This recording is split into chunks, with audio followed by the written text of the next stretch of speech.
We got a victim, one victim found.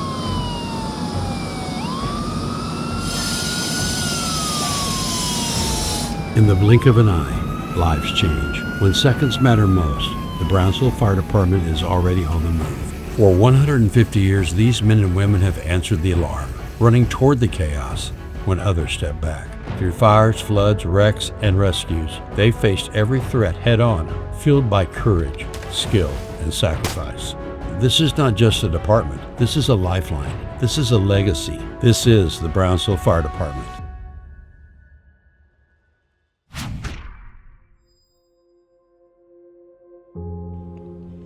If this hadn't happened to me here, I honestly don't think I would have made it. I felt like I was at the right place, the right time. The fire team, the EMS, they helped me through everything. I had just sat in the living room and they were already there. They came up really quick, and I want to say within minutes I was already in the ambulance heading to Brownsville Medical Center. She's like, "No, we're just going to take you to get it looked at." And I couldn't talk at all. And that's when I started freaking out. I didn't think it was as big as it was, but I didn't know what I had. And so, did I have a stroke? I still remember stuff. I don't know, right? So she was just keeping me calm. Don't think about it. Just be calm. You're be okay. The doctor said that that's one of the reasons that I actually made it, was because I was calm the entire time that stuff was in me, in my head. Before they took it out, that I had to be super calm, or it would have been a huge issue if I wasn't. Because she told me, like, you're gonna be fine, you're gonna be fine. I promise you're gonna be fine. And okay, and I believed her, and it's true. It started with a bucket and a bell. In the late 1800s, a few determined citizens formed Brownsville's first fire brigade, armed with grit, heart, and little else. There were no hydrants, no radios, just people helping people, one emergency at a time. As the city grew, so did the department, evolving through 2 world wars, economic booms, and natural disasters. From horse-drawn wagons to high-tech engines, every generation left its mark. And through it all, the mission stayed the same: protect life, protect home, protect each other. It was more like a second family here. You know, I had my family at home, my parents, and then when I would come to work, this was like my third family. And you care about the people you work with, you care about the people around you, you worry about them. Trust each other, because in the fire, you had to trust somebody. You know, he's going to look after you, and you're going to look after him. You know, we help carry each other through. You know, understanding the nature of the job that we do and the risk and things we do see and feel and hear and smell, you know, some of those things stick with you. And having that support system at the stations, you know, coming back from that tough call, you know, from day one, even recruit school, that's something we really train on and encourage. When they do say brotherhood, I know it's kind of cliche, but it is true. You know, you fight, you talk, you laugh together. The camaraderie is the glue, the cohesiveness that actually makes us be more effective at critical locations, critical scenes. The faster the people trust each other, the faster they communicate, and it's easier for them to advise others of when they're in a difficult situation so that they could get the proper assistance. It's a lot better for the city of Brownsville, you know, the way you train the guys now. We used to go into building fires without anything, with nothing. I mean, all you had was a little bit of a mask maybe, but that was if you had that. So back then the guys were called smoke eaters, and the equipment, the trucks are just so different than what they were before.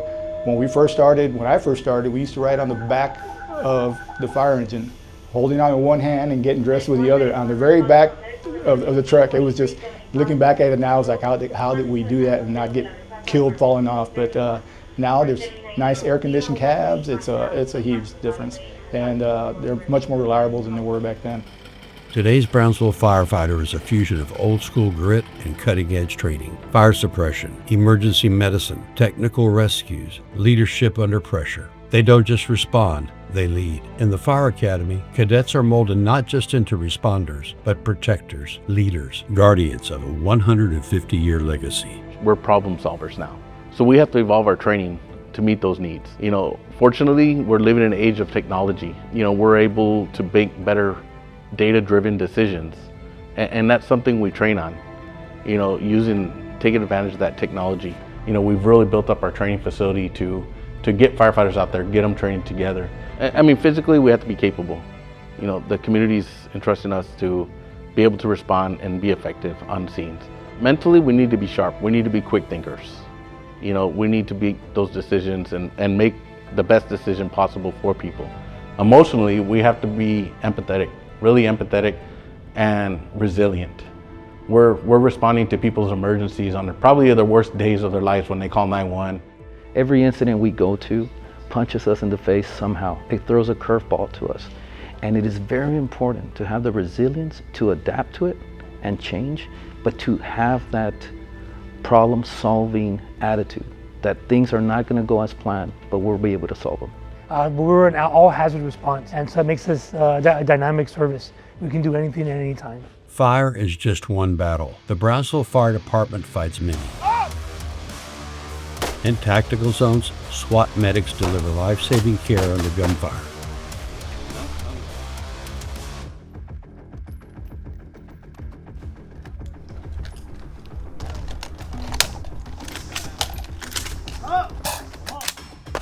The team itself, it focuses more like on hostage rescue, shooting drills, make sure they're proficient. As medics, we have our little, sometimes blocks of medical blocks where we learned about bleedings, tourniquets, chest seals, anything that could potentially go wrong in a call. And we also cover a wide range of aspects from active shooter to, you know, high-risk warrants. Beneath murky water, the dive team searches for hope in the darkest depths. We can help PD with evidence recovery. When people throw a gun, a knife, whatever, to Saka, cell phones, we help them get them out. Body recoveries, because I believe it's no longer a rescue. When we get there, it's a recovery. We do that. And, vehicle recoveries that goes to Saka. We've gone to the river a few times. We do have free scuba and surface supply, so the surface supply is fairly new to us. It's something that we're moving from free scuba into doing something for like longer tasks underwater.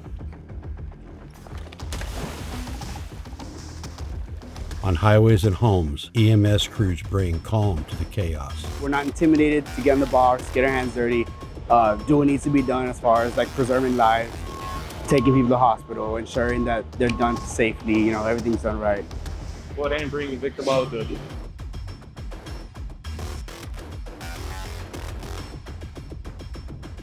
Whether responding to hurricanes across Texas or answering 911 calls to duty, Brownsville's finest go where the need is greatest. Every siren marks a turning point. Every response leaves a ripple. These men and women don't just save lives, they restore them. They bring hope to moments that seem hopeless. But their impact doesn't end at the fire line. From school visits to safety seminars to parades, they are part of the community they serve. Some of the core values we have, you know, really is service to others.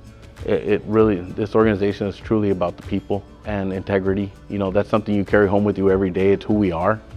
What separates the great departments from it, it's not only the ones that are checking the boxes, but are going out there to the community to see what else can we do? How can we evolve and how can we change or improve and elevate the service that we're giving to our community?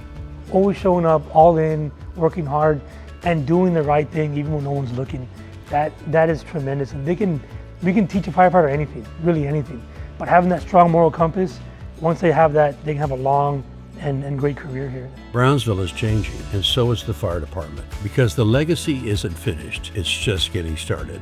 With every emergency call, every hand held, every life saved, the Brownsville Fire Department writes another line in a story that spans generations. It's a story of ordinary people doing the extraordinary, of courage without recognition, of compassion in crisis, of families made whole again. For 150 years, this department has stood for hope. And now, as the torch passes to the next generation, one truth remains. The call will come, the alarm will sound, and Brownsville's bravest will answer. It's like the best right now. You know, you go over there and with the guys you're working with, and they're your family. It's the old saying, you kiss your wife goodbye, you hug your kids, and you go back to the ones you really love.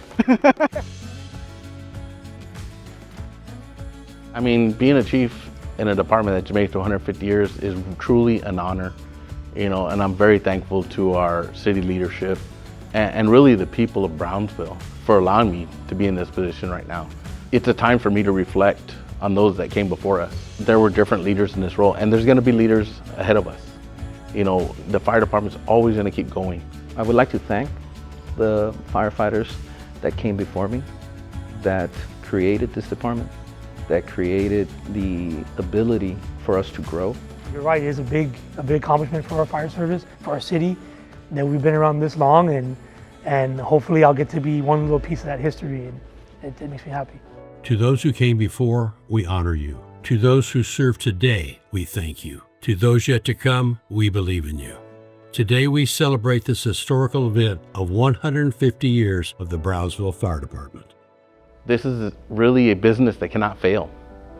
You know, we need to be here, and we're gonna continue to be here for our community.